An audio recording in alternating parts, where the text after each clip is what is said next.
You know the show, Littlest Pet Shop, right?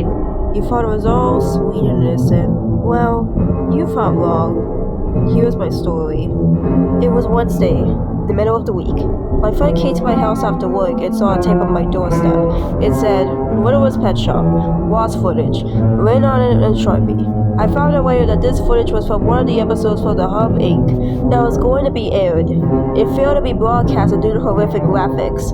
I laughed and told my friend it's fake and I never believed it. I wish I did.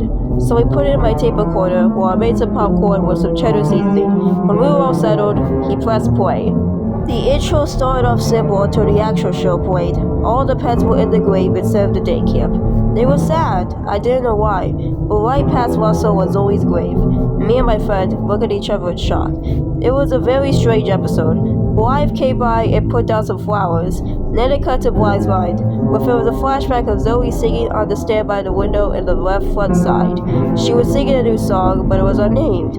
Then someone broke into the shop and knocked out Mrs. Twombly before shooting Zoe and ran out. I had no idea why only after the shooting everyone screamed and ducked. Zoe had unexpectedly realistic blood, except it was more like black ink. I was horrified to death. An ambulance came and took Zoe to the vet's emergency room. Despite their efforts, they said she couldn't make it. Zoe's owners blamed Blythe for their pet's tragedy. The screen went to black. There was a blood-curdling screech in the background. The screen cut to the scene of all the pets, Mrs. Twombly, Blythe, and her father murdered. It was gruesome. They were bleeding, skinned, they had empty eye sockets and multiple stab wounds. The screen went black again. Then the screen came back up with a shot of Zoe, with a splotchy, dark-looking fur coat, blood on her mouth and chest with blue irritated pupils. She was so horrifying, I felt like throwing up. She said, in a weak voice, "You're next." Then the episode ended. My friend was screaming and running out of my house. I just sat there in shock. Then the screen cut to static, which made me jump. After a minute, the static noise cut to crying and screaming. I tried to lower the volume. Nothing worked. I thought my ears were bleeding. The screen cut again to Zoe, looking at Pepper's lifeless corpse. Zoe was crying. She murmured to herself, I'm so sorry. The screen cut again, but with Zoe staring at me. No sound or movements. I felt every hair on my body raise falling with a cold shiver. It was her same look.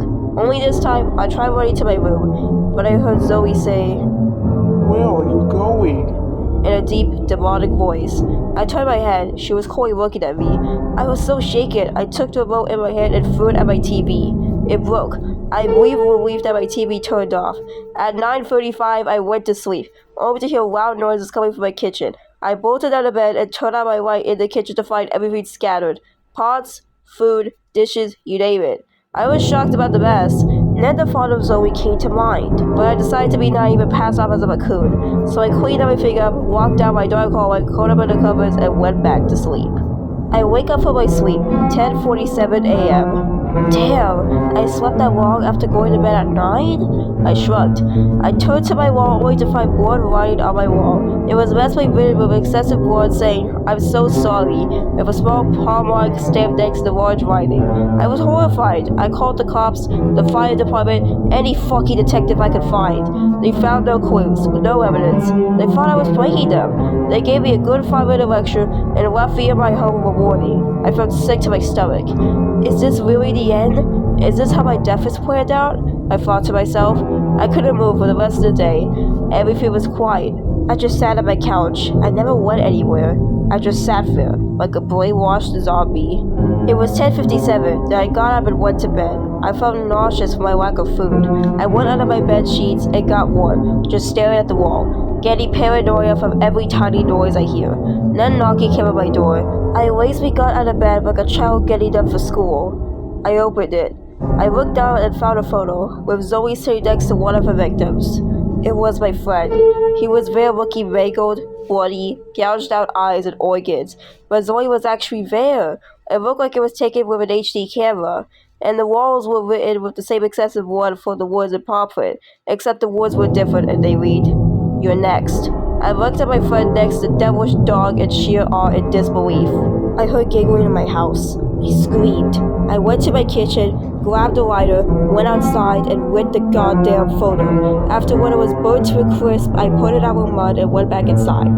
But I found yet another photo laying in my kitchen, but the picture was different and words were as well. Zoe was there with her same eerie look. The image was took right outside of my house. Right on the picture there was paw-written words that read, "I'm coming for you." Then I thought to myself, I'm going to die and I know it. Hope you look for yourself. I sit here in my room writing the story as a warning to all of you. The tape is still loose.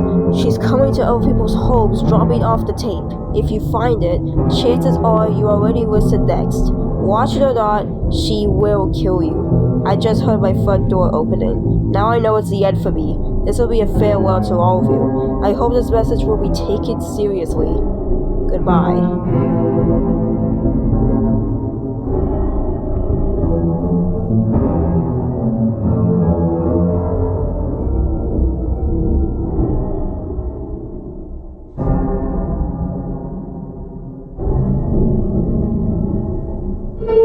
I'm so sorry.